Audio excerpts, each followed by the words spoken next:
አለመቸኮል፣ ደጋግሞ ማየት። ችኩልነት አገር ያጠፋል። መታገስ መልካም ነው። ለምሳሌ ሁላችሁ መታገስ ብዙ አይነት ነው። ለምሳሌ አንድ ችግር ተሸክመነው ኑረን መፍትሄ በምናገኝበት ቀን የማይረባ ውሳኔ ልንወስን እንችላለን። እስከ መጨረሻው መጽናት ነው። ትዕግስትን ያዘወተረ ሰው ይድናል ይላል ማቴዎስ 24 ቁጥር 14 ላይ። ትዕግስትን ያዘወተረ ሰው ሁልጊዜ ያደረጋት። ለምሳሌ ሐራ ሰማይ የሚባሉ ነበሩ፣ በረዶ ውስጥ ተጥለው የተሰቃዩ ሰማዕታት።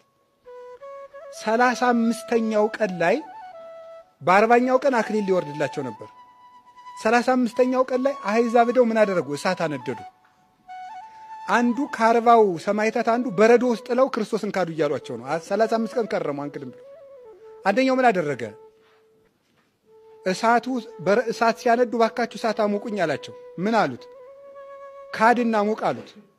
ክጃለሁ አለና ወጣ። በ5ኛው ቀን አክሊል ወረደ። 39ኙን እነዚያ ሙተው ሲቀበሏቸው የእሱ አክሊል ተንጠልጥላ ቀረች።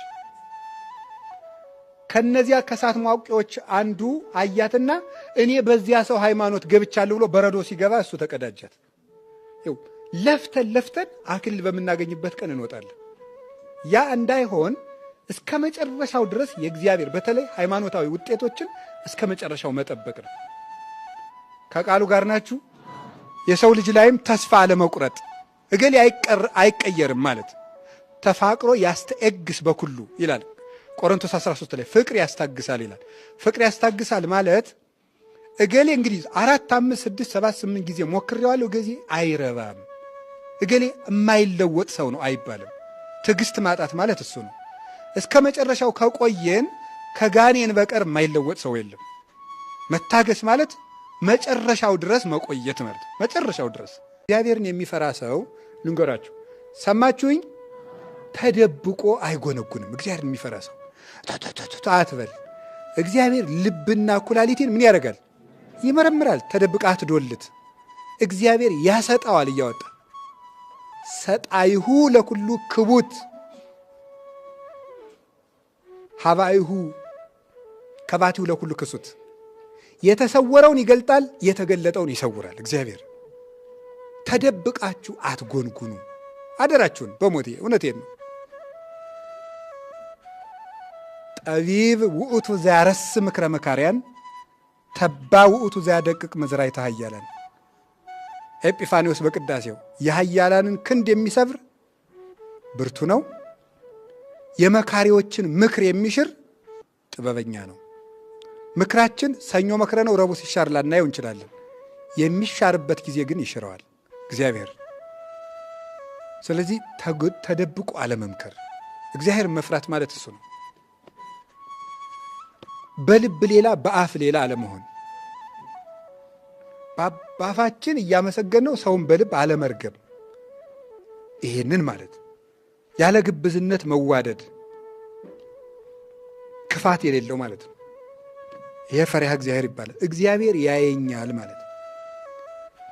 ትሕትናን የተመላች ወርቅ፣ አንደበቷ ክርክም ያለ ነውር የሌለባት፣ በቤተ መቅደስ ውስጥ ተቀምጣ መልአክ እያነጋገራት ትዕቢት የሌለባት፣ ጥበብን የተመላች እወቁኝ እወቁኝ የማትል፣ አንደበቷ እንደ እንኮይ የሚያምር፣ በእሾህ መካከል አብባ የተገኘች የሃይማኖት አበባ መዓዛ ብቻ ያላት እሾሁ ግን የሌለባት የመካከለኛዋ ውብ ጽጌረዳ እመቤታችን ነው። እርግማን ያለካት፣ ስጋዋ ወርቅ፣ ነፍሷ ወርቅ፣ ህሊናዋ ወርቅ፣ ልቧ ወርቅ፣ ሕዋሳቷ ወርቅ፣ ስሟ ወርቅ፣ ሁለንተናዋ ገንዘብ የሆነ ጸጋን የተመላች እጅ እግሯ ገንዘብ የሆነ ናት እመቤታችን። ዓይኗ ንጹሕ፣ ጴጥሮስ ተሳሳተ ተብሎ ተጽፏል። ሐዋርያት ተበተኑ ተብሎ ተጽፏል። አብርሃም በደለ ተብሎ ተጽፏል። ማርያም ይሄን አረገች ተብሎ አልተጻፈም። ወዳጄ ሁለንተናሽ ውብ ነው፣ ምንም ነውር የለብሽም ብሏታል ልጇ ሰሎሞን። በፍጹም ተኩላዎች ነን በእውነቱ። እየሮጡ ነው መቁረብ አይደለም ክርስትና። እንዴት ይሻለናል? ምን ብንደረግ ነው የሚሻለው? በጦር እየተወጋ የሰበከው ወንጌል እኮ ነው፣ መቀለጃ አይደለም፣ ነጠላ አይደለም ክርስትና። እንዴት መታረቅ ያቅተናል? የገዛ ፍቶቶቻችን ማሸነፍ ቢያቅተን ይቅርታ ያቅተናል እንዴ? ምንም ልናገር ይከብደኛል። ከዚህ ስንፍናችን መንቃት አለብን። ዛሬ ካልነቃን ሰይፍ ይበላልናል። ቤተክርስቲያንም ከእጃችን ትነጠቃለች። የማትነሳ ከሆነ መብራቱን አጠፋዋለሁ ብሏል ክርስቶስ። ያጠፋዋል። ክህነቱም ይጣጣል፣ ቤተክርስቲያኑም ይታጣል፣ ቁርባኑም ይቀራል። ክርስቲያኖችን ለመጨረስ ዘንዶው ስለቱን አዘጋጅቶ ሰይፉን ስሎ ጨርሷል። ስንት ክርስቲያን በሰይፍ እየተቀላ በየገደሉ እየተወረወረ። ጠላቶቻችሁን ውደዱ ብሎን ወዳጃችን መውደድ ካቃተ ምንድነው የሚበጀን? ምን የሚበጀን? እግዚአብሔር ያሳያችሁ። ለአሕዛብ እራሩላቸው፣ አሕዛብን ውደዱ ተብለን የገዛ ወንድማችን በአንድ መቅደስ እየቆረብን ከአንድ ማህፀን ከጥምቀት ተወልደን የአንድ እናት የድንግል ማርያም ልጆች የአንድ አባት የእግዚአብሔር ልጆች መዋደድ ካቃተ ምን ይሉታል? እግዚአብሔር ያሳያችሁ። ቅዱስ ጊዮርጊስን ክርስትና አስቡት። መርዝ በጥብጦ እየሰጠው እኮ ወዳጄ መርዙን ስጠኝና አንተ ቶሎ ክርስቲያኑን ነበር ያለው። መርዝ በጥብጦ። እስቲ አሁን አልታረቅም የምትሉት ወንድም፣ አልታረቅም የምትሏት እህት መርዝ በጥብጣባችኋለች፣ በጥብጦባችኋል። ምን እንመልሳለን በዚያ ጊዜ? የፍቅር አምላክ ሲመጣ በፍቅሬ ኑሩ ብሎ ነግሮን ማለት ነው። ጥቅሱንም ለመድ ነው። ምን ይደረጋል? ለመድ ነው በቃ። ፍቅር የሚለው ተለመደ። በመጽሐፍ ቅዱስን ፋቀውና የሆነ ጊዜ መልአክ መጥቶ ይንገረን። ዛሬ እንጂ ነገኛ አይደለም። ቀን መብራት ነው። እግዚአብሔር መቼ እንደሚያጠፋው አይታወቅም። ዛሬ ማታ ልም ያደርገዋል። ይችን የቀን መብራታችን እድሜ ብርሃን ነው። ብርሃን ሳለላችሁ ተመላለሱ ብሏል። ዛሬ ክርስቶስ መብራቲቱን እፍ ካላት የለም። መተን ንስሐ ልግባ የለም። እባክህ አንድ ቀን ፍቀድልኝና ተመልሼ ከቄስ ጋር ተገናኝቼ ልምጣ የለም። ክርስቶስ ወይ መልሼ ዛሬ ተቆጣህ ብለህ ብትፈርድብኝ አንድ ቀን ወደ ዓለም ተመልሼ ያልተቆጣ ሰው ሆኜ ልመለስ አይፈቀድም። የአንድ ቀን ዛሬ የዓመታት እድል ሰጥቶን ከወሰደን በኋላ ግን የአንድ ቀን እድል እንኳን አይሰጠንም። ቄሳውን አይደንቃችሁም? ቄስ እኮ ይደንቃል። የምናውቀው ቄስ እኮ ግጥም አድርጎ የሚበላ ግጥም አድርጎ የሚተኛ ለሽ ብሎ የሚያድር። ኋላ ግን ምን ያደርጋል? ህብስት አቅርበንለት የአምላክ ሥጋ አድርጎ ይሰጠናል። ቄስ ሲያዩት ሰው ይመስላል፣ ጸበል ሲያዩት ውሃ። እግዚአብሔርን ከማይፈራ አስመሳይ ጻድቅ እግዚአብሔርን የሚፈራ ኃጢአተኛ ይሻላል። እርግጠኛ ሆኜ ነው የምነግራችሁ። ዳዊት ኃጢአት የወረሰው ሰው ነበር። እውነት ለመናገር ደጋግሞ በዝሙት የሚወድቅ ግን ማንን ይፈራ ነበር? እግዚአብሔርን ይፈራው ነበር። ወዲያው ኃጢአት ሰርቶ ጨንገር እንዳነሱበት ብላቴና አይኑ ብክን ብክን ብሎ ያለቅስ ነበር። እግዚአብሔርን ይፈራው ነበር። አንዳንድ ሰዎች ግን ተጠንቅቀው ነዋሪዎች ናቸው። ልባቸው ግን ከአንበሳ ይልቅ ይመራል። ደንዳና ነው። ከአንደበታቸው የሚወጣው ቃል ድንግጥ ያደርገኛል። እኔ እገሌ ሞተ ሲባል አሽሮታል እንኳን ደፋው ሲል ልቤ ስንጥቅ ይላል። እውነቴን የምነግራቸው አይባልም እንደዚህ። ምን አባቱን ጆሮውን ቢለው ኑሮ ይላል። ነውር ነው። እንደዚህ ያለ የአውሬ ልብ ነው። በፍጹም በጠላትህ ሞት ደስ አይበልህ፣ ቀን የሚያመጣውን አታውቅምና። ሰሎሞን ነው እንደዚህ ያለው። በጠላትህ ሞት እንኳን አትደሰት፣ ቀን ጥሎ አንተም ትሞታለህ። ልበ ደንዳና አለመሆን፣ እግዚአብሔርን መፍራት ማለት እንደው ትልቅ ነገር እንኳን አለመናገር ነው። ትልቅ ነገር ልብ አፍን ይገልጣል። ከልብ ሞልቶ የተረፈውን አፍ ይናገራል አይደል ጌታ? ማቴዎስ 15 ላይ እስመ እምተረፈ ልብ ይነብብ አፍ። ከልብ ሞልቶ የተረፈውን ማን ይናገረዋል? አፍ ይናገረዋል። አፋችን የልባችን ማሳያ ነው እና ጨካኝ ልብ አይኖራችሁ። እውነቴን ነው። ከሙሴ ጋር እንደነበርኩ ካንተ ጋር እኖራለሁ፣ አትፍራ፣ በመከራም አልጥልህም ማለት እግዚአብሔር ለሙሴ ነበር እንጂ እኔማ እንዳይል ከሙሴ ጋር እንደነበርኩ በዚያው መጠን ካንተ ጋር እኖራለሁ አለ። እግዚአብሔር ከአባቶች ጋር እንደነበረው ከኛ ጋር ይኖራል። ኢየሱስ ክርስቶስ ትናንትም ዛሬም እስከ ዘላለሙ ድረስ ሕያው ነው፣ አይለወጥም። እኛ ኃጢአተኛ መሆናችን እግዚአብሔር ከኛ ጋር አብሮን እንዳይሆን አያደርግም። እንዳይዋሃደን ግን ያደርጋል። ተዋህዶን እንዳይኖር በክብር እንዳይገለጥልን ያደርጋል። እንዳይጠብቀን ግን አያደርግም። እውነት ለመናገር የበደል መጨረሻ እግዚአብሔር ከኔ ጋር የለም ማለት ነው። እንደዚህ ማለት ልብን ያደነድናል ይላል። ልብ ይደነድናል ይላል ቅዱስ ዮሐንስ አፈወርቅ በድርሳኑ ሲናገር። እግዚአብሔር ከኔ ተለይቷል፣ እግዚአብሔር አይምረኝም፣ እግዚአብሔር አይቀበለኝም፣ ከኔ የራቀ ነው ማለት ልብን ያደነድናል። ልብ ሲደነድንስ እስመ እምግዘፈ ልብ ይከውን ተቃርኖተ እግዚአብሔር። ልብ ሲደነድን ደግሞ እግዚአብሔርን መቃረን ይመጣል። ይሄስ ምን ያመጣል? ያንሰአስህ መዓተ እግዚአብሔር የእግዚአብሔርን መዓት ደግሞ ያነሳሳል። ልብን ማደንደን። ልብ የሚደነድነው ከየት ጀምሮ ነው ሲባል እግዚአብሔር ተለይቶኛል ከማለት መንፈስ ቅዱስ እየበደልንም አብሮን ይኖራል። እግዚአብሔር ሰውን ተለይቶ አያውቅም። የእናንተ የራስ ፀጉራችሁ እንኳን የተቆጠረ ነው ይላል። አያችሁ፣ ፀጉራችን ትርፍ አካላችን ነው። ግን ከእናንተ ትርፉ ነው የሚጣል ነገር የለኝም ነው። ሁሉ የኔ ገንዘብ ነው። የእናንተ ጥፍራችሁ ይሁን ፀጉራችሁ ይሁን የኔ ገንዘብ ነው። ቆጥሬ ሰፍሬ ይይዛችኋለሁ። እንድትጠፉብኝ አልፈልግም። አሳልፌም አልሰጣችሁም። በእኔ እጅታ በእኔ ጥበቃ ስር ትኖራላችሁ። እጁ ደግሞ ሁሉን የሚችል ነው። ስለዚህ ሁሉን የሚችል ላይለየን ቃል የገባልን በደልንም አልበደልንም አብሮን የሚኖር ሲኖር ደግሞ የሚችል አባትም አምላክም ስላለን በተስፋ በሉ ደስ ይበላችሁ። ወለሕማምክሙ ተአገሱ፣ በመከራም ታገሱ ይላል። ተስፋ ያለ ሰው ትዕግስት ይኖረዋል። እናብራራዋለን። ለጸሎትክሙ ተጸመዱ፣ ለጸሎትም ትጉ ይላል። ተስፋ ከሁለቱ ጋር ነው የሚሄደው። ተስፋ ያለው ሰው መከራ ይታገሳል። ተስፋ ያለው ሰው ጸሎት አያቋርጥም። እነዚህ ሁለቱ ሶስቱ አብረው የሚሄዱ ናቸው። እንግዲህ ቅዱስ ጳውሎስ በዚህ ዓለም ጸንተው የሚኖሩ ስንት ናቸው ነው ያለ? ሶስት። ምንድን ናቸው ነው ያለ? እምነት፣ ተስፋና ምንድን ነው? ፍቅር ነው ይላል። እምነት፣ ተስፋ፣ ፍቅር። እንግዲህ አሁን ዛሬ እየተማርን ያለ ስለ አንዷ ስለ ተስፋ ጸንተው የሚኖሩ ሶስቱ ናቸው። ሁሉ ነገር ሲቀር መጨረሻ ላይ የሚቀሩት ሶስቱ ናቸው። ስለዚህ ከሶስቱ አንዷን ተስፋን እንወቃት ነው። በጣም የሚገርመው አሁን ዓለም ሁሉ የተያዘበት ትልቁ መከራ ምንድን ነው? ተስፋ መቁረጥ ነው። ሁሉ ነገር ተስፋ መቁረጥ።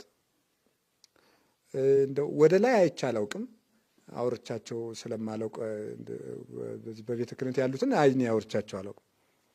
ግን አሁን እኛ ውስጥ ተስፋ መቁረጥ አለ። መነኩሴው ራሱ ተስፋ ይቆርጣል። በጣም የሚያስቀው መነኩሴ ተስፋ ሲቆርጥ ማለት። እግዚአብሔርን የሚፈራ ሰው ልንገራችሁ፣ ሰማችሁኝ?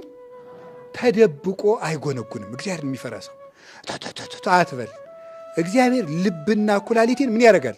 ይመረምራል። ተደብቃ አትዶልት። እግዚአብሔር ያሰጣዋል እያወጣ። ሰጣይሁ ለኩሉ ክቡት ሀባይሁ ከባቲሁ ለኩሉ ክሱት። የተሰወረውን ይገልጣል፣ የተገለጠውን ይሰውራል። እግዚአብሔር ተደብቃችሁ አትጎንጉኑ። አደራችሁን በሞቴ እውነቴን ነው። ጠቢብ ውእቱ ዘያረስ ምክረ መካርያን ተባ ውእቱ ዘያደቅቅ መዝራዕተ ኃያላን። ኤጲፋኒዎስ በቅዳሴው የኃያላንን ክንድ የሚሰብር ብርቱ ነው፣ የመካሪዎችን ምክር የሚሽር ጥበበኛ ነው። ምክራችን ሰኞ መክረ ነው ረቡዕ ሲሻር ላናየው እንችላለን። የሚሻርበት ጊዜ ግን ይሽረዋል እግዚአብሔር። ስለዚህ ተደብቆ አለመምከር፣ እግዚአብሔር መፍራት ማለት እሱ ነው። በልብ ሌላ በአፍ ሌላ አለመሆን፣ በአፋችን እያመሰገነው ሰውን በልብ አለመርገም። ይሄንን ማለት ያለ ግብዝነት መዋደድ፣ ክፋት የሌለው ማለት ነው። ይሄ ፈሪሃ እግዚአብሔር ይባላል። እግዚአብሔር ያየኛል ማለት ነው። ለቄሱ ንስሐችሁን ከነገራችሁ በኋላ በዚህ ኃጢአት መልሳችሁ አትጠየቁ። ዮሐንስ ወንጌል ምዕራፍ 8 ላይ ዝሙት ስትሰራ የተያዘች አንዲት ሴት አይሁድ ሰብስበው እየጎተቷ መጥቷል። ሙሴ ይህች ሴት በድንጋይ እንድትወገር አዟል፣ አንተ ምን ትላለህ አሉት አይደል? እሱም ከእናንተ መካከል ኃጢአት የሌለበት ሰው ይውገራት አለ። ሁሉም ወጥተው ሄዱ። ምን አላት መሰላችሁ? ልጄ የሚከሱሽ ወዴት አሉ አላት። እኔ የማየው የለም፣ አልፈርድብሽም፣ በሰላም ሂጂ አለ። ሁለት ነገር ታያላችሁ። ይችን ሴት ልጄ የሚከሱሽ ወዴት አሉ ማለት እነሱ አንቺን ከሰሱሽ፣ አንቺ ደግሞ ስለ እነሱ ኃጢአት ምን ትያለሽ እያላት ነበር ይላሉ ሊቃውንት። እሷ ደግሞ ምን አለችው? እኔ ስለ ሰው ኃጢአት ምን አልልም አለች። አላውቅም፣ የማውቀው ራሴ ኃጢአተኛ መሆኔን ነው አለች። አንቺ በሰው ካልፈረድሽ በሰላም ሂጂ፣ አልፈርድብሽም። ሁለት ነገር ተናገሩ። ስለ ንስሐ ያስተማሩ የቤተክርስቲያን ሊቃውንት ሲናገሩ አንደኛ ክርስቶስ ምን ብሎ ጠራት ይችን ሴት? ልጄ አላት። ንስሐ የኃጢአት ባሪያ የነበረውን ሰው የማን ልጅ ያደርገዋል? የእግዚአብሔር ልጅ ያደርገዋል። ልጅ ነው የምንሆነው፣ ባሪያ አይደለም የምንሆነው። ኃጢአት ባሪያ ነው የሚያደርገን፣ እግዚአብሔር ግን ልጅ ነው የሚያደርገን። ልጄ አለ፣ በሰላም ሂጂ አለ። ከዚያ በኋላ መልሶ በዚያ አልጠየቃትም። አንድ ሰው ተናዞ ሲመለስ በሰላም ይሄዳል። የእግዚአብሔር ልጅ ሆኖ ይመለሳል፣ ሰላም ይዞ ይመለሳል። ሰላምና የእግዚአብሔር ልጅ መሆን የሚሰጠው ስንናዘዘው። አንዳንድ ሰዎች ከተማ ንስሐ ትገቡና ኃጢአቴ እንደው ከተማ ካለቀ ስለተናዘዝኩት ይቅር ያልተባልኩ መስሎኛል ብላችሁ እንደገና ገዳም ሄዳችሁ ትናዘዛላችሁ። ኃጢአት ውስጥ ውሃ ውስጥ የተጻፈ ደብዳቤ የተጣለ ደብዳቤ መልሶ አይነበብም። አንድ ጊዜ የተናዘዙት ኃጢአት ፈጽሞ አያስጠይቅም። ለምን? የሚደመሰሰው በጌታችን በመድኃኒታችን በኢየሱስ ክርስቶስ ውሃነት ስለሆነ። ጨው የሚያጣፍጠው ማምቶ ነው። ክርስቶስ ያጣፈጠን ሙቶ ነው። ሙቶ ማምቶ በሰውነታችን ውስጥ ገብቶ በነፍሳችን ውስጥ ገብቶ። ጨው ለብዙ ነገር ይጠቅማል። እንደምታውቁት ምግብ እንዳይበላሽ ምናምን ታደርጉበታላችሁ። ክርስቶስ የኛን ክርፋት ወስዶ መስቀል ላይ የኛን ኃጢአት ተሸክሞ መስቀል ላይ የኛን በደል ተሸክሞ መስቀል ላይ በበደላችን ደቆ መስቀል ላይ በመተላለፋችን ቆስሎ መስቀል ላይ የኛን ኃጢአት ምዝምዝ አድርጎ ወስዶ እኛን ከበደልና ከኃጢአት ታድጎናል። ቤተክርስቲያን ኢየሱስ ብቻ አይደለም የምትለው፣ ኢየሱስ ምን እንደሆነ ትናገራለች። ኢየሱስ እያለች ብቻ አትፎክርም። ኢየሱስ ማን እንደሆነ ትናገራለች። ኢየሱስ እያለች ብቻ አይደለም፣ በመሸለል አይደለም፣ በተግባር ኢየሱስ ማንና ምን ረብ እንዳለች ቤተክርስቲያን ትገልጣለች። እኔ ገርመኛል ያገላለት ዘርእ ንጹህ ዘይፈሪ ውስተ ሥጋሆሙ ለንጹሃን ማለት በንጹሃን ሥጋ በንጹሃን ሰውነት ውስጥ የሚያፈራ ንጹህ ዘር ነው። ይህን ቅዱስ ጴጥሮስ ተናግሮታል። አንደኛ ጴጥሮስ ምዕራፍ 1 ቁጥር 23 ላይ ወናሁ ተወለድነ እምዘርእ ዘይጠፍ ወይደመሰስ ይላል። እነሆ የተወለድነው ከማይጠፋ ነው፣ ከማይጠፋ ዘር፣ ከማይደመሰስ ዘር። ይሄ ስላልገባን ነው በዘር በብሔር በቋንቋ ተከፋፍለን ምን በላላው ክርስቶስ ስላልገባን ስላልተረዳ ነው። በጣም ብዙ እናንተን ለማለት አይደለም፣ እንዳጠቃላይ እንዲህ ማለት ስላለብን የስብከት ዘውዴው ነው። በነገራችን ላይ ስላልገባን እያልኩ የምናገረው እናንተን ለማለት አይደለም፣ ዓለም አጠቃላይ እንደ ሀገር እንደ ማህበረሰብ። ክርስቶስ ቢገባን ሰው አንሰቅልም። ክርስቶስ ቢገባን ያረገዙ ሴቶች የጸነሱ ሴቶች ወዳቸው እየተሰነጠቀ ጽንስ አይወጣም። ኢትዮጵያ እንደዛ ሆናለች። እንደምታውቁት ሁሉ ጊዜ እንደሚነገረው ሕፃናት አይገደሉባትም። ክርስቶስ ከገባን ሰው ተዘቅዝቆ እንዴት ይሰቀላል? እንደ ፊልምና እንደ ቲያትር አስታራቂ ጠፍቶ የተሰቀለውን ሰው እያየ እንደ ድራማ እንዴት ያያል ሰው? ክርስቶስን የገባው ሰው ኢየሱስ የገባው ሰው እንዴት 24 ሰዓት ሰው እንዴት ይሳደብ? አሁን ተመልክታቸው የለ ከኛ ሃይማኖት ውጭ ያሉ ሌሎች እቺን ቤተክርስቲያን እንዴት አድርገው ለመንቀፍ እኔ ምለው እነሱ ሰዎች ኢየሱስ ገብቷቸው ነው ዝም ብለን እርቃናቸውን አድርገን እንደው ስለሌላው ነገር ሳናወራ ስለ ኢየሱስ እንሰብካለን ለኢየሱስ ይገባል የሚሉ ሰዎች እውነት ኢየሱስ ገብቷቸው ነው? 24 ሰዓት ቅዱሳንን ማጣጣል፣ 24 ሰዓት እመቤታችንን መሳደብ፣ እንኳን ቅዱሳንን እንኳን እመቤታችንን እኔንስ መሳደብ ይፈቀዳል? እኔንስ መሳደብ ከናንተ አንዱን አስነስቼ መሳደብ ይፈቀዳል? ከፍ ዝቅ ማድረግ ይፈቀዳል? በቀል ይፈቀዳል? ቂም ይፈቀዳል? ጥላቻ ይፈቀዳል? ማን ይሄን ይሰጣችሁ? ኢየሱስ የሚለውን ስም እየጠራ ይሄን የከበረ ስም እየጠራ አውቀዋለሁ እያለ ለሱ ብቻ ይሁን እያለ ክብር ሁሉ ለእርሱ ይሁን እያለ ዓለምን የሰራችውን ሀገር የሰራችውን እያዋረደ እንዲህ አይነት ክርስቶስ አለ? እንዲህ አይነት ኢየሱስ አለ? በጣም ብዙ ያልተረዳናቸው ነገሮች አሉ። ይህች ቤተክርስቲያን ይህንን ስም ታከብረዋለች። ልብስ ብላ ትጠራዋለች፣ ምግብ ብላ ትጠራዋለች ኢየሱስን፣ ሕይወት ብላ ትጠራዋለች ኢየሱስን፣ ብርሃን ብላ ትጠራዋለች ኢየሱስን፣ እውነት ብላ ትጠራዋለች ኢየሱስን። ሌላው ቀርቶ መንግስተ ሰማያት የሚባለውም ራሱ ክርስቶስ ነው፣ ኢየሱስ ነው። ይኸውላችሁ እንደው እየጨረስኩ ነው፣ ይቅር በሉኝ ካበዛሁኝ።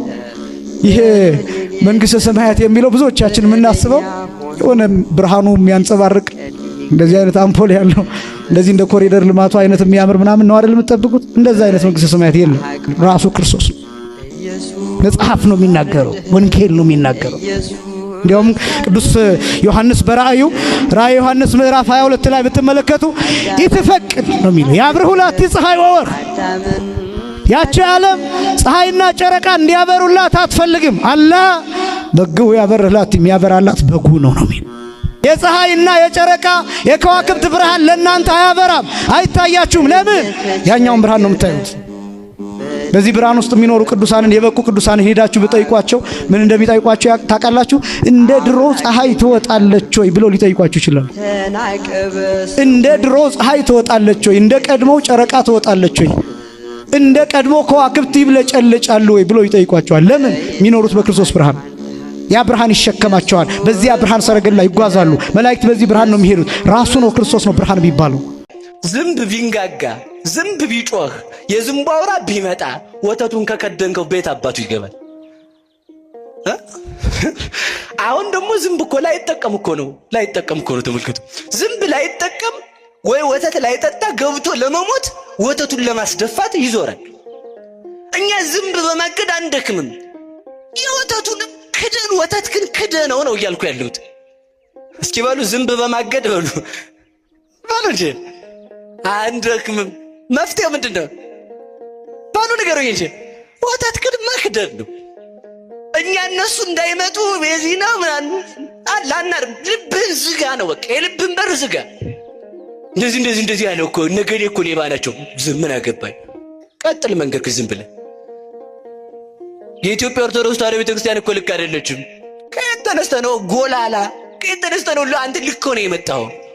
ዝም ብለህ ሂድ። ኢየሱስ እኮ ያማልዳል። ዝም ብለው ሂድ በቃ። ዝም አትለው እንዴ ጎበዝ? አያማልድም? ያማልዳል። ያው ገባ ጭንቅላት ውስጥ በቃ። ለምን ከፍታ የምትሰጠው? ክደን በቃ።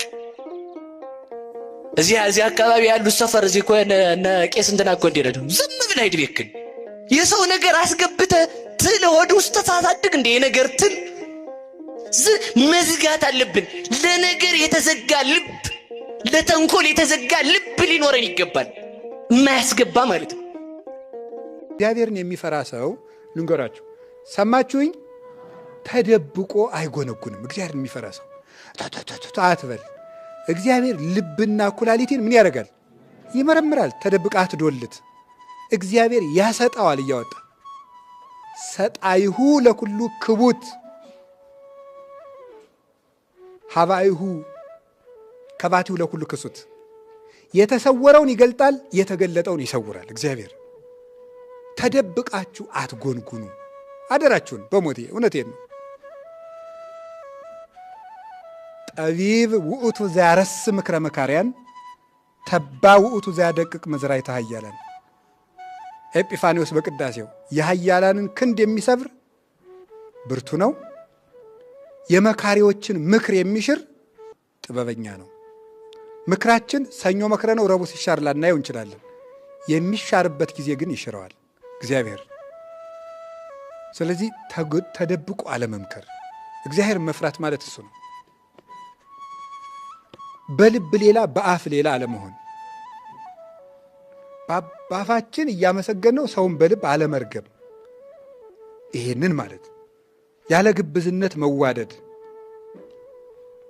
ክፋት የሌለው ማለት ነው። ይሄ ፈሪሃ እግዚአብሔር ይባላል። እግዚአብሔር ያየኛል ማለት ነው። አንድ ሰው ነበረችና መልከኛ ናት፣ ደሞ ሀብታም ናት። እና መልከኛ ሰው መጥቶ ለማግባት ሲጠይቃት ሀብት የለህም ትለዋለች። ሀብት ያለው ሰው መጥቶ ሲጠይቃት መልክ የለህም ትለዋለች። መልክም ሀብትም የያዘ ሰው ሲመጣ ደግሞ ዘመዶችህ ዘርህ ጥሩ አይደለም ትለዋለች። ሶስቱንም ያሟላ ሲመጣ ደግሞ ከቤተ መንግስት አልተወለድክም ትለዋለች። እንዲህ ያለች ስትበጠብጥ ኖረች። መጨረሻ ላይ ምን ቢሆን ጥሩ ነው መሰላችሁ? የስንት መኳንንት ልጆች ሲለምኗት እምቢ ብላ ማን ቢያገባት ጥሩ ነው? የሆነ ወራዳ ጠንቋይ ምን አድርጎ ነው ያገባት? ልነግራችሁ እኮ ነው። ክብር አይደል የምትፈልግ? ምንድን ነው ያደረገ? ሰው ሁሉ እንዲሰግድልሽ አደርጋለሁ አላት። እሺ አጋንንቱን ምን አደረጋቸው? እኔ ሰውን ለጥንቆላ ስሰበስበው እናንተ ደግሞ በአየሩ ላይ በምታት አርጤምስ ነው የምትባል ስሟ፣ ለአርጤምስ ያልሰገደ ይጠፋል የሚል ድምፅ አሰሙና እግዚአብሔር አዘዘን ብሎ ሰው እንዲሰግዳል። ሰውን ሰበሰበና በዚህ በሰማይ ሆነው ለአርጤምስ ያልሰገደ ወዮለት የሚል ድምፅ ተሰማ። ሰው ደግሞ ይህች ማምላክ ብትሆን ነው ብሎ ሰገደለት። ሰው ጅል አይደል? ከዚህ በኋላ ስግደቷን ቀምሳ የአንድ ጠንቋይ ሚስቱን አቀረች። ደግሞ እሷ የወለደችው ዜውስ የሚባል የእሷ ልጅ ደግሞ ጣዖቱ ነው። መከራችን እነ ቅዱስ ጳውሎስን ሲያሰቃይ የነበረ ሲያስገድል የነበረ ይሄ ልጅ ነው። ይኸው መመካት ሰማችሁ። እንደው አብዛኞቻችሁ እዚህ ያገባችሁ ትሆናላችሁ፣ ያለገባም ይኖራል። እንደው ለማግባትም ብዙ አትመጻደቁ ልበላችሁ ብዬ ነው። ገብቷችኋል? አትመጻደቁ። እንደዚህ ያለው እንደው ለእናንተ መላክ የምታገቡ ነው የምትመስሉ አንዳንዶቻችሁ። ይሄን ያሟላ ገነት ውስጥ የምትኖሩ መሰላችሁ እንዴ? እንዲሁ እኮ ግርም ነው የሚያደርገው። እንደዚህ ያለ ሰው የት ነው የሚገኘው? ገነት ውስጥ ነው። ወንዶችን ብትሆኑ ማለት ነው። እንደዚህ ያሟላች ትዕቢት ክፉ ነው። እንደዚህ ያለ ይሄ የለውም እንደዚህ የላትም እያሉ መመጻደቅ ልክ ዞ እግዚአብሔርን አመስግኖ መግባት ነው። በጣም ትዕቢት ክፉ ነው። እግዚአብሔር ከትዕቢት ያድነን። የእግዚአብሔር ቤተሰቦች ትዕቢት ማለት እንዳንበሳ ሁሉን መናቅ። አሮጌ ልብስ የለበሰውን እንንቀዋለን። ዘመዶቹ ታናሽ የሆኑትን እንንቀዋለን። ጊዜ የጣለውን ሰው እንንቀዋለን።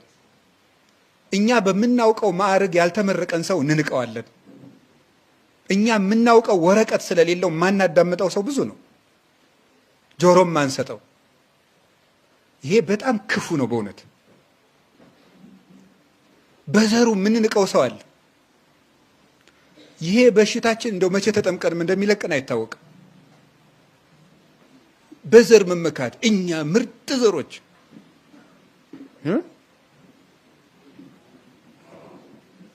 የትዕቢት ነው። እግዚአብሔር ልንገራችሁ፣ እግዚአብሔር በምድር ላይ ትዕቢተኞችን ሲያዋርድ ነው የሚኖረው። ሲያዋርድ በዘሩ የሚመካ ሰው ካለ ያንን ዘር ድምጥማጡን እልም ነው የሚያደርገው መድኃኔዓለም። እርግጠኛ ሆኜ ነው የምነግራችሁ። እስራኤል ምን ብለው ያስባሉ? የእግዚአብሔር ምርጥ ሕዝቦች እኛ ነን ይላሉ። ሌላው ሁሉ ለእኛ መገልገያ የተፈጠረ ነው ብለው ነው የሚያስቡት። እግዚአብሔር ምን ያደርጋቸዋል? እነሱ እንደዚህ እያሉ ሲመኩ ወስዶ እነሱ በሚንቋቸው ግብፅ ውስጥ ያከርማቸዋል።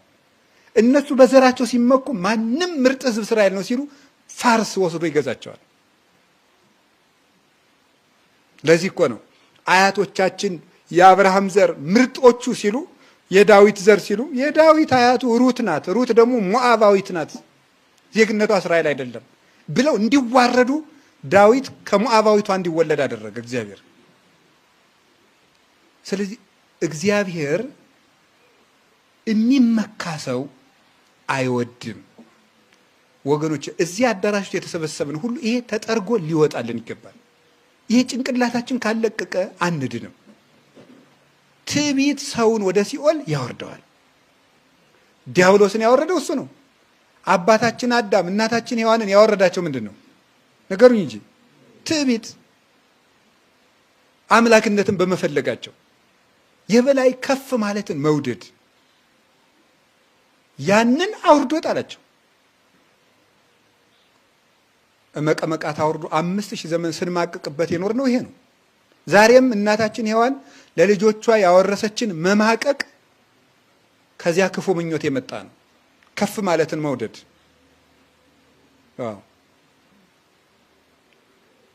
መታበይ ክፉ ነው።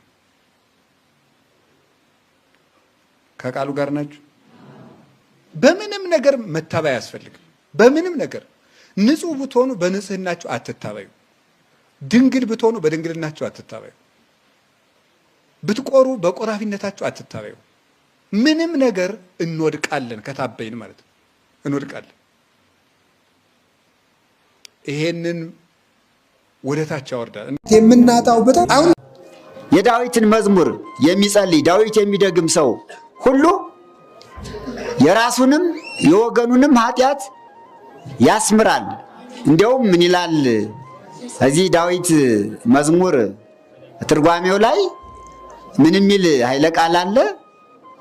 መዝሙረ ዳዊት የሚደግም ሰው ይላል ቁሞ የሚደግም ጸሎቱን መዝሙረ ዳዊትን ቁሞ ዳዊት የሚደግም ሰው በዓይኑ ያየውን ሁሉ እግዚአብሔር ይምርለታል ይላል። በዓይኑ ያየውን ሁሉ ነው ቁሞ የሚደግም። ተቀምጦ የሚደግም ደግሞ የሥጋ ዘመዶቹን ያስምራል። የሥጋ ዘመዶቹን ከእግዚአብሔር ጋር ያስታርቃል። ታሞ ደግሞ መቆም መቀመጥ ሳይችል ተኝቶ የሚደግም ራሱን ይጠብቃል ያድናል ይላል። ጠባቂው ማን ነው? ጸሎቱ ነው። የዳዊት መዝሙር ጸሎቱ በጣም ተቀባይነት ያለው እግዚአብሔር የወደደው ነቢዩ ዳዊት ልበ አምላክ ይባላልና የአምላክ ልብ በአምላክ ልብ የታሰበው ነገር ሁሉ ለዳዊት ተገልጦለት ስለጸለየ ዳዊት ያለፈውንም የሚመጣውንም ሁሉንም አሟልቶ የጸለየው ጸሎትና የዘመረው መዝሙር ስለሆነ የዳዊት መዝሙር እጅግ ጠቃሚ ነው። በሽተኞችን ይፈውሳል፣ ያድናል። አንዳንድ ጊዜ እንደውም አንዳንድ ሰዎች ሽባ ሲሆኑ መንቀሳቀስ የማይችሉ ሲሆኑ እጃቸው እግራቸው ስንክልክል ሲል አፋቸው ከመናገር ጆሮአቸው ከመስማት ሲከለከል ምን ይደረጋል? መዝሙረ ዳዊት 40 ጊዜ ይዘለቃል። ካህናት ሊቃውንት ይሰበሰቡና ተሰብስበው በበርሚል ውሃ ይሞላል። በሁለት በሶስት በርሚል ውሃ ይሞላል። ከየአድባራት ያሉ ካህናት ሊቃውንት ይሰበሰቡና መዝሙረ ዳዊቱ ይታደላል፣ ለሁሉም ይሰጣል። እና ስንት ጊዜ ይዘለቃል? 40 ጊዜ 40 ጊዜ ይዘለቃል። ያ 40 ጊዜ የዳዊት መዝሙር የተጸለየበት ጸበል ሽባ የሆነውን እጁ እግሩ መንቀሳቀስ የማይችለው አፉ መናገር ጆሮ መስማት የማይችለው ሰው በዚያ ጸበል ሲጠመቅ ወዲያውኑ ይፈወሳል። ወዲያውኑ ይፈወሳል። ዛሬም ይሄ ስራ ይሰራል። በታላላቅ ገዳማት አድባራት ይደረጋል። ብዙ ሰዎች ይድናሉ። ያዳናቸው ጸሎቱ ነው። ጸሎቱ ከጸበሉ ላይ ያርፋል፣ ከውሃው ላይ ለኛ አይታየንም። ግን ከጸበሉ ላይ የሚያርፈው የዳዊት መዝሙር የሌሎችም ጸሎታት ውዳሴ ማርያም፣ መልካ ማርያም፣ መልካ ኢየሱስ የዚህ ሁሉ ጸሎት ከጸበሉ ላይ ሲያርፍ ይፈላል። ወንጌል ሲደገምበት ይፈላል። ደጋሚው ሰው ልበኛ ከሆነ አስተዋይ ከሆነ ምስጢሩን ጠብቆ የሚጸልይ ከሆነ ነው እንጂ እየጸለየ ከመካከል ላይ ሲደወል ሞባይል አንስቶ አቋርጦ ኤለው ለሚለው እንዳይመስላችሁ። የኛ ጸሎት ዛሬ ወይ ጸሎት አይሉት ወይ ጨዋታ አይሉት ቀልድ ነው። ሊቁ ቅዱስ ቄርሎስ አምደ ሃይማኖት ይህንን ሲተረጉም እንደሚናገረው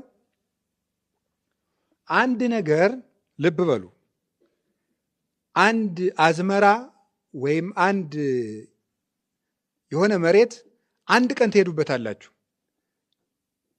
ትንሽ ጭቃም ከሆነ እየተረገጠ ወይም እየተጠቀጠቀ እየፈረጠ ትሄዱበታላችሁ። መስመር ይዛ ሁለተኛ ቀን ይጎደጉዳል፣ ሶስተኛ ቀን እንደዛ ይላል፣ አራተኛ ቀን ከዛ ዓመት ብትሄዱበትስ በፍጹም የማይነካት አለቱ ነው፣ ይጠነክራል።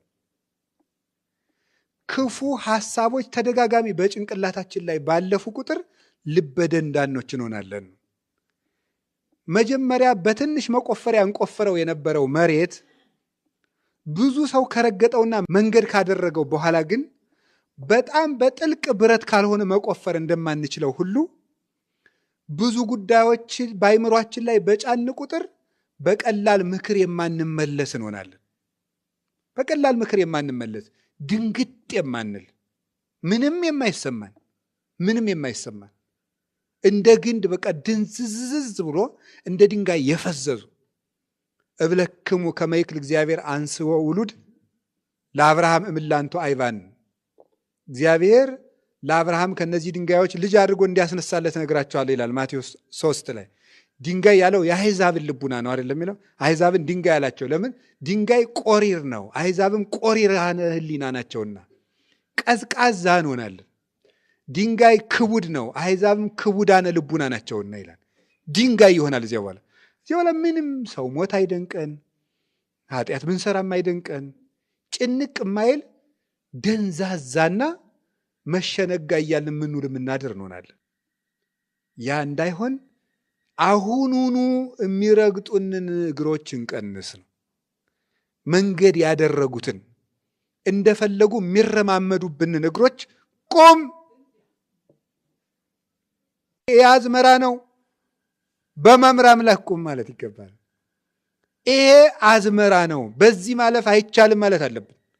ያውም የንጉሥ ክርስቶስ አዝመራ። እንደዚያ ካላልን በሆነ በጣም ብዙ እግር እየረገጠን ነው። በተለይ ቴክኖሎጂ እያበላሸን ነው። እውነት ለመናገር ሃይማኖት ማለት ማመን መታመን ያለው ነው። እግዚአብሔርም በሙሉ ልቡ የሚያምን ነው። ሥላሴ በልቡ ያደሩበት ሰው ነው። ሃይማኖት ሥላሴ ነው። ሥላሴ ናቸው። ክርስቶስ ነው ሃይማኖታችን። እሱን ማመን ሃይማኖት ነው። ወደ እሱ የምንደርስበት መንገድ ሃይማኖት ነው። ያለ ታችን መድኃኒታችን ኢየሱስ ክርስቶስ ሃይማኖት ነው። መቼ ብናገረው ይጠቅማል፣ ምን ብናገር ይጠቅማል ብሎ በፈሊጥ የሚናገር ነው። መቼ መናገር እንዳለበት፣ ምን መናገር እንዳለበት፣ የት መናገር እንዳለበት ያውቃል። ማምናቅን እኛም እኮ አሁን ተናገርን ልንል እኮ ነው። ሰው ቢያጡ ጋኖች አለቁና ምንቸቶች ጋር ሆኑ ማለት ነው። በእውነቱ አሁን እኛም ሰው መምህር ስንባል በእውነት እግዚአብሔር ባወቀው እኔ ትሁት ሰው አይደለሁም፣ በጣም ትዕቢተኛ ሰው ነኝ። በጣም ያሳዝናል። እኛ ሰው አልቆ መናገራችን ማለት ወይም ሰዎቹ ወደ መድረክ አልመጣ በማለታቸው ሰው የለም አላልኩም አሉ በጣም ብዙ አባቶች። ይሄ መድረክ የሚናገሩትን የሚያውቁ ለቦታው የሚዘሩ ዘሪዎች የተናገሩበት የእነ እስጢፋኖስ መድረክ ነው። የማን ልጅ ሁኜ እግዚአብሔር እንሳደባለሁ? ቀጭሎ መልስ ክርስቶስ ትንሣኤ ምስክር የሆኑ መጀመሪያ እሸት የሚባሉ ሁለት ናቸው። አንደኛይቱ ድንግል ማርያም ወላዲተ አምላክ። እሷ በምንድነው ምልክት የሆነችን? ሞትን አሸንፋ በሰማይ በመታየት በሰማይ የተገለጠችው ፀሐይን የለበሰችው ሴትና በሰማይ የተገለጠችው ታቦት ናት። ስለዚህ ክርስቶስ ቢነሳ ላይደንቀን ይችላል፣ አምላክ ነውና ሞት ስለማይዘው ሞት ይዘው ዘንድ ስለማይችል። ከፍጡር ወገን እኛ ለመነሳታችን ምን ማስረጃ አለን ቢባል ከፍጡር ድንግል ማርያምን አስነስቶ አሳየን። ሁለተኛ ደግሞ ክርስቶስ መነሳቱን ምልክት የሆኑን ማን ነው? ቅዱስ እስጢፋኖስ ነው። መነሳቱን በሰማይ ደጅ አይቶ ያሳየን። በሰማይ በማየቱ ብቻ አይደለም። ቅዱሳን ለምንድን ነው የሚሞቱ ቢባል ተመልከቱ። ለትንሣኤ ሕይወት ምልክት የሆነን የመጀመሪያው የወንጌል እሸት ቅዱስ እስጢፋኖስ ነው። በቤተ ክርስቲያን የተሰጣት ስራ ነው፣ በእግዚአብሔር ፊት የሚያቆም። አንዳንድ ጊዜ ከኛ ቤተ ክርስቲያን የወጡ ወንድሞቻችን ስራ አያስፈልግም እምነት ነው ሲላል። ለዚህ የምጠቅሰው ጥቅስ ስንት ነው? ደግሞ የሐዋርያት ሥራ ምዕራፍ 4 ይላል። መጽሐፉ ምን ይባላል? የሐዋርያት በግዕዝ ብትወስዱት ግብረ ሐዋርያት ነው። በእንግሊዘኛ አክትስ ነው የሚባለው። ሌላ የለም፣ ስራ ነው። በዚያም ብትሄድ ስራ አይወጣህም። ስራ የሐዋርያት ስራ ነው የሚለው። በቃ የሐዋርያት ስራ የሚባል መጽሐፍ እየጠቀስክ ስራ አያስፈልግም ቢባል ወና አልቦ ይሆናል። ይሄ በራሱ በእናንተም ዓለም ፋላሲ ይባላል። በእውነቱ ትክክል አይደለም። ይሄ እንኳንስ በቤተ ክርስቲያን በመንፈሳዊነት በእናንተ ምክንያታዊ ዓለም በሚባለው እንኳን አያስኬድም። ስራ በተጠቀሰበት መጽሐፍ እያመንክ ስራ አያስፈልግም ብትል ነውር ነው። ስራቸው የገለጣቸውን ሰዎች ታሪክ እየተረክ ስራ አያስፈልግም ብትል ነውር ነው። እወዳለሁ ብቻ አትበል ይላል። ዳቦ እወዳለሁ በሉ፣ እንጀራ፣ ቂጣ፣ ቆሎ፣ ብርቱካን፣ አፕል፣ ሙዝ ጠገባችሁ አይቻልም። ስም የምግብ ስም ዘርዝረ ልጠግብ አችልም። መብላት ያ አክት ነው፣ ተግባር ነው፣ ግብር ነው። መብላት አለብህ እንድትጠግብ ማለት ስራ ያስፈልገዋል። ስለዚህ የመጠጥ አይነቶችን ሰው ዘርዝሮ ሊረካ አይችልም። ጥሙ ሊቆረጥ አይችልም። የልብስ አይነቶችን በሙሉ ዘርዝሮ በማስታወሻ ጽፎ ቢይዝ ሊሞቀው አይችልም። ከቀን ሐሩር ከሌሊት ቁር ሊከላከልለት አይችልም። አናጺነት ተወዳለሁ ስላልክ አናጺ ልትሆን አትችልም። ገበሬ መሆን እወዳለሁ ስላልክ ገበሬ መሆን ልትሆን አትችልም። እንኳን ጽድቅ እኮ ስፖርት እኮ ልምምድ ይፈልጋል። የእግዚአብሔር ሰው ሆይ ራስህን ተመልከቱ፣ ለእግዚአብሔር መልካም ነገር አስለምድ ነው የሚለው። ያንን ስንለምደው በስማችን ግብራችን ስማችን ይገለጣል። አንቺ ሴት ውሃ ስጪኝ፣ እሱ የሕይወት ውሃ ለመስጠት የእኛን ጥርኝ ውሃ ይለምናል። እናቱን የ3 ዓመት ልጅ ተቀብሎ የዓለም እናት አድርጎ ይሰጣል። ርኅራኄ የሚመስለው የሌለ የሚሰጥ እጅ የሰጠ እሱ፣ የሚሰጠውን የሰጠ እሱ፣ ሰጣችሁ ብሎ ዋጋ የሚሰጥ እሱ፣ ራሱ እጅ ሰጥቶ ራሱ የሚሰጥ ሰጥቶ ራሱ ደግሞ የሚቀበልም ሰጥቶ ራሱ ለምኖ ራሱ ሰጥቶ ራሱ ያከብራል። እግዚአብሔር ያለ ማንም የለም። በስራ ያለ ትዕቢተኛ የለም። እግዚአብሔር ፀሐይን ብርሃን አደረገ። እግዚአብሔር አቤት አንተ ብርሃን ነህ። እሺ አንተ ብርሃን ስለምትባል ፀሐይ ያንተን ስም ወስዳለች። ብርሃን ልትባል አይገባትም ካለሳ እሱ ምን ትላለህ?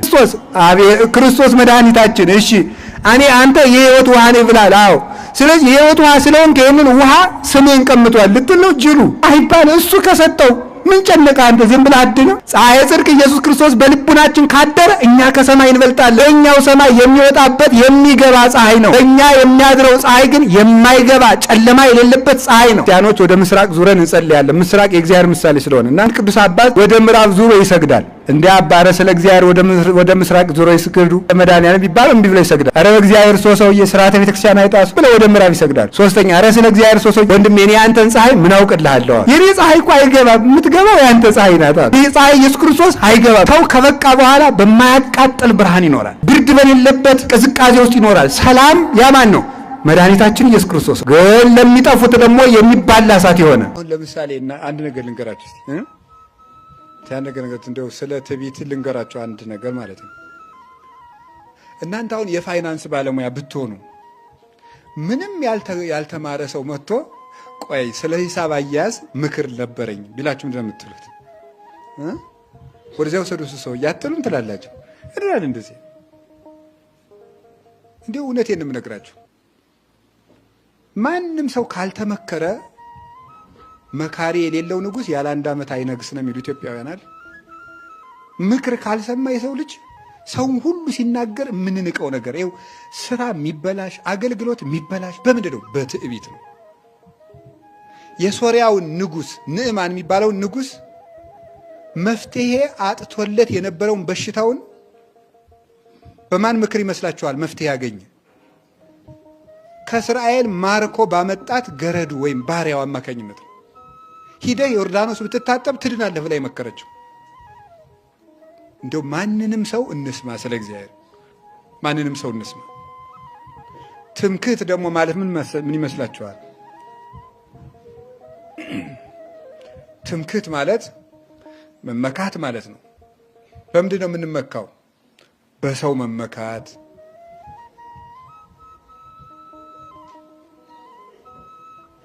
በእውቀት መመካት፣ በሀብት መመካት፣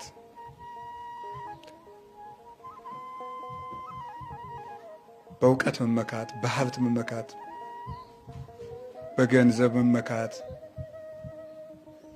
በመልክ መመካት፣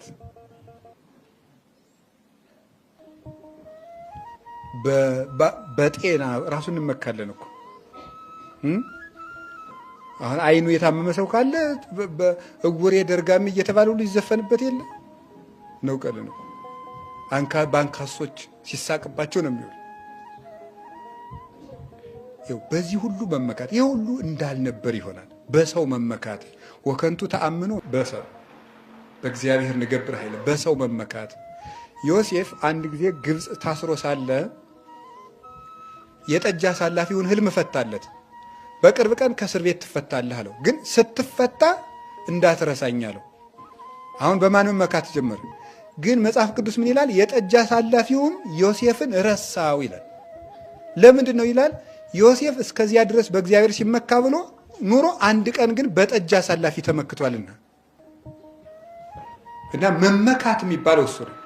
በእውቀት ዘሰ ኢትሜካ ለይትመካ በአእምሮ ወበለቦ እግዚአብሔር። ሐና እንደዚህ አይደል ያለች? ሌላው ቀርቶ ወላዶቹ በመካኖቹ ይመካሉ። ልጅ ያላቸው ሰዎች ልጅ በሌላቸው ይመካሉ። ጎበዝ ልጅ ያላቸው ሰዎች ሰነፍ ልጅ ባላቸው ልጆች ይመካሉ። ስነ ምግባር ያለው ልጅ ያላቸው ሰዎች ዱርዬ ልጅ ባላቸው ሰዎች ይመካሉ። አይባልም እንደዛ ሁሉ። ለእናት ክፉ ልጅ የላትም፣ ሁሉም ልጇ ጥሩዋ ነው። አይመከም። የኔ ልጅ ሴቶችም እኮ ሲመጻደቁ አንዳንድ ጊዜ እኔ ሳስበው ነው ዝም ብዬ የኔ ልጅ እግዚአብሔር ይመስገን በጣም ጥሩ ልጅ ነው፣ ሸካፋ ነው። ያችኛቱን ለማብሸቅ እኮ ነው፣ ለመንካት። እንደዚህ ያለ አሽሙር ራሱ ሰውን በነገር መውጋት ውስጥ ለውስጥ ፍጽሞ ነውር ነው። ለሰዎች ስሜት መጠንቀቅ ያስፈልጋል። ትምክት ማለት እኛ ያለንን ነገር እየዘረዘርን መመካት። እግዚአብሔር አንዳንዱ ሰው ይውላችሁ የእናንተን ስኬት ስታወሩ የሌላው ውድቀት መታሰብ አለበት። እግዚአብሔር ይመስገን አሁን ያልተሳካለት ሰው ጋር ሆናችሁ ስታወሩ ራሱ መጠንቀቅ አለ። እኔ እግዚአብሔር ይመስገን በቀላሉ አንብቤ የምረዳ ሰው ነኝ አይባልም ከሰው ማለት። ያኛው ሰውዬ ቶሎ አንብቦ የማይረዳ ቢሆንስ እግዚአብሔር እንዲያማርር እናደርገዋለን። እግዚአብሔር ይመስገን እኔ ሁሉ ነገር አልጋ ባልጋ የተሳካልኝ ይላል። ሌላው ጉጻጉጽ የሆነበት ውጣ ውረድ የሆነበት ሰው ሲሰማስ አይረበሽም? ይረበሻል። እያንዳንዱን ነገር መመካት ማለት በእኛ ሰዎች እንዲረበሹ አድርገን ማውራት መኩራት ማለት ነው። ከቃሉ ጋር ናችሁ? ከቃሉ ጋር ናችሁ? እግዚአብሔር ከሁላችሁም ጋር ይሁን። እኔ ሰው የሚወደኝ ሰው ነኝ ማለት ትምክት ነው። ይሄ ሁሉ ሰው ሁሉ ይወደኛል፣ እግዚአብሔር ይመስገን። ይቺ እግዚአብሔር ይመስገን ሁለት አይነት ናት። ጠየም ያለች ናት አንደኛይቱ፣ ጠይም ትትና ይላሉ ሊቃውንቱ። ጠይም ትትና ማለት ውሸቱን ነው ይወደዋል። ግን እኔ እንደዚህ ነኝ የሚለው ባፉ ይሄ ጠይም ትትና ይባላል። መካከለኛ ማለት ነው።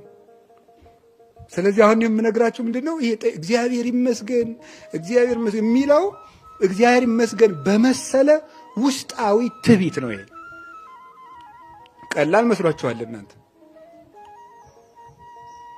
አላችሁ። አሁን አቡነ ተክለ ሃይማኖት አንድ ሰውዬ መንገድ ላይ ያገኙት እመጣላችኋለሁ ስለሳቸው ህይወትና መንገድ ላይ ያገኙትና መነኩሴ ነው እኮ እሱ ከዚህ ከአቡነ ኢየሱስ ሞዐ ገዳም ከአባ በጸሎተ ሚካኤል ገዳም አንስቶ ወደ ሸዋ ነው የሚሄደው። እሳቸው ደግሞ ከዚያ ተነስተው ወደዚያ ነው የሚሄደው። መንገድ ላይ ያገኙት ወዴት ነው የምትሄድ አሉት። ወዴት እንደሚሄድ አላውቅም፣ እንግዲያስ ከኔ ጋር እንመለስ ምን ጨነቀኝ ብዬ እግዚአብሔር እኔን ኃጢአተኛውን ወንድምህን እንድትመራይ ብሎ ልኮህ እንደሆነ እግዚአብሔር ምን ብሎ ነው ለአንተ የሚያደክመኝ? እኔ አንተ ምንድነህ? ትዕቢቱ ማለት ነው፣ ትምክቱ። እኔ በጣም እንዲህ ያለው ንጹሕ ቅዱስ መነኩሴ ሰውን ለአንተ እግዚአብሔር የሚያደክመኝ አንተ ማን ስለሆንክ ነው አላቸው። አቡነ ተክለ ሃይማኖት የዚያን ጊዜ በነፋስ ተጭነው ለመሄድ የበቁ ቅዱስ ናቸው፣ አያውቅም እንጂ። ከዚያስ ምን አለ? እንግዲህ እግዚአብሔር ለእኔ ልኮህ ከሆነ አትንቀሳቀስ፣ አላከህ እንደሆነ ሂድ አሉት። ቁሞ ቀረ፣ መንቀሳቀስ አቃተው። እሳቸው ሲሄዱ አባ ቆየኝ ቢል አይ እንግዲህ እኔ አልቆይም። እሳቸው ደግሞ ጭራሽ በእግር ብቻ አይደለም የሚሄዱት፣ በነፋስ ነው የሚሄዱት። ዛዳ መልአኩ ቆየው እንጂ አላቸው። አይ ትዕቢተኛ ነው ተወዋል። መጨረሻ ላይ አይ ቢሆንም ፍቅር ይበልጣል ተባሉ። እሳቸው ሄዱ ነው ሁለተኛ ራስን አታስታበይ እግዚአብሔር ይቅር ይበል ሁላችንም ብለው መለሱት ያንን ሰው። መታበይ በቆምንበት ያስቀራል። አሁን እሱ ከገዳም ወጥቶ ስለማያውቅ ሌሊት ስለሚጸልይ ንጹህ ስለሆነ ኃጢአት ሰርቼ አላውቅም ብሎ እኔ ከሰው ሁሉ የባስኩ መነኩሴ ነኝ የበለጥኩ መነኩሴ ነኝ ብሎ አስቧል። ግን የሚበልጡት አሉ፣ ከዋክብት ይሆኑ እንትን ሰምታችኋል። እንዲሁ እንቁራሪት አሉ ሁልጊዜ ወንዝ ውስጥ የምትጮኸው አሉ ምን ብላ ነው አሉ ነው እንግዲህ የባህሩ ንጉሥ እሷ እየመሰላት ነው አሉ የምትለው የወንዙ ንግሥት እኔ ነኝ ብላ ስለምታስብ ነው ይባላል። እና እንደዚያ ነው። አንዳንድ ጊዜ እንደው ዝም ብለን ብቻችን ታጥረን ስለምንኖር ወጣ ስላላል ከራሳችን ቅርፍት ወይም ማዕቀፍ ስላልወጣን ከኛ በላይ ሰው ያለ አይመስለን በእውነቱ ማለት ነው። ከቃሉ ጋር ናችሁ። እና እግዚአብሔር ከትምክት ያድናል። አትመኩ። በልግስናችን መመካት፣ በትጋታችን መመካት። ተመስገን እግዚአብሔር የተመሰገነ ነው። የኔ ዘመዶች ግብረ ሰላም ያበላሉ፣ እኔም ተመስገን ነው። ከአማራ 4 ጊዜ በዓመት አበላለሁ። ምን ትንስቡ ዝብሮ 7 ገዳም ተሳልም ያለው እንዲሁ ምን ሰው የማይመካበት አለ? እምዘረዝረው እኮ እየለቀምኩ እናንተ ውስጥ ያልጠቀስኩት ነገር ትምክት እንዳይመስላችሁ ያልሆነ እንዳይመስላችሁ ብዬ ነው። እያንዳንዷን ነገር ከቃሉ ጋር ናችሁ። እግዚአብሔር ከሁላችን ጋር ይሁን። እኔ እንዲሁ እግዚአብሔር ይመስገን ከሰው ጋር ተጣልቼ ሽምግልና ተቀምጬ አላውቅም። ይህ ምንድን ነው? ትምክት ነው። ይሄ አቤት አቤት! እንግዲህ ጻድቃን ልባችሁ ቅን ሆኖ አይደለም። የልባችሁን ሰርታችሁ ሰው ሳያውቅባችሁ እየቀራችሁ ሊሆን ይችላል፣ አይታወቅም። እኔ እንደዚህ አይነት ሰው ነኝ፣ እንደው ሰው ጋር እንደው ሰው ፊቱ እጅ አላውቅም እና እንደው እንዲህ ያለ ትምክት ተራግፎ ያጥፋልን መድኃኒዓለም። አስራት ኩራት ከሰው ይጀምራል። መጀመሪያ የሚወለድ ሁሉ ለእግዚአብሔር በኩራት ሆኖ ይሰጣል። ከ10 አንድ የሚሰጠው ደግሞ አስራት ይባላል። እጃችን ሁሉ ንፉግ ሆኖ ታጥሯል እኮ ለዳዎች ገንዘባችን ኩሌታ አልጀመርንም። እንኳን ኩሌታውን ሩቡንም አንሰጥ፣ ሩቡን ይቅርና አንድ ብር አንሰጥ። እጃችን በንፉግነት እንዳይመጸውት ታጥሯል። ጣን በንፉግነት አጥሮታል። አስራት በኩራት ማለት ቤተክርስቲያን ብቻ የሚሰጥ እንኳን ቤተክርስቲያን ሰው እንኳን ያለው ለሌለው ይሰጣል። ቤተክርስቲያና ብዙ ዕጣ ነው አይባልም። መድኃኒዓለም መጥቶ ቤታችን ጥልቅ፣ እመቤታችን መጣ ቅድስት ማርያም ከቤታችን ጥልቅ፣ ቅዱሳን መላእክት በስማቸው ስንመጸውት ስለ ቅዱስ ሚካኤል፣ ስለ ቅዱስ ገብርኤል፣ ስለ ቅዱስ ሩፋኤል፣ ስለ ሰማዕቱ ስለ ቅዱስ ጊዮርጊስ፣ ስለ ጻድቁ ስለ አቡነ ተክለ ሃይማኖት ገብረ መንፈስ ቅዱስ እያን ስንመጸውት ያን ጊዜ ቤቱ ይከፈታል። ብዙ ሻማ ብዙ ልባሳት ያላቸው አብያተ ክርስቲያናት በገጠር ላሉት ምንም ለሌላቸው አብያተ ክርስቲያናት ይሰጡ ይገባል። ልጅም አስራት አለው። ልጅ ካህን ማድረግ ከ10 አንድ የገንዘብ ብቻ አይደለም፣ ሁሉም ይሰጣል። ከልጅም ለእግዚአብሔር ይሰጣል። ሳሙኤል እናት ብትሰጠኝ አንተን ያገለግላል ብላ አንዱን የሰጠች ከ10 አንድ ሳይሆን ኋላ ግን እግዚአብሔር 7 ልጅ ሰጥቷታል። ያቄምና ሐና አንዲቱን ድንግል ማርያም ብሎ ነው የሰጡ። ከ10 ልጅ ቢኖራቸው አንዲቱን ሰጡ ይባል ነበር። ግን ይሰጣል ይሰጠን የሰረቅነው እኮ ነው አልሰጠን ያለ ያለን መስረቅ ስንጀምር ታችን ሁሉ እየጎደለ ይሄዳል 10 አንዱ የሱ ስለሆነ እንዳብር እግዚአብሔርና 9 ብር የሱ ነው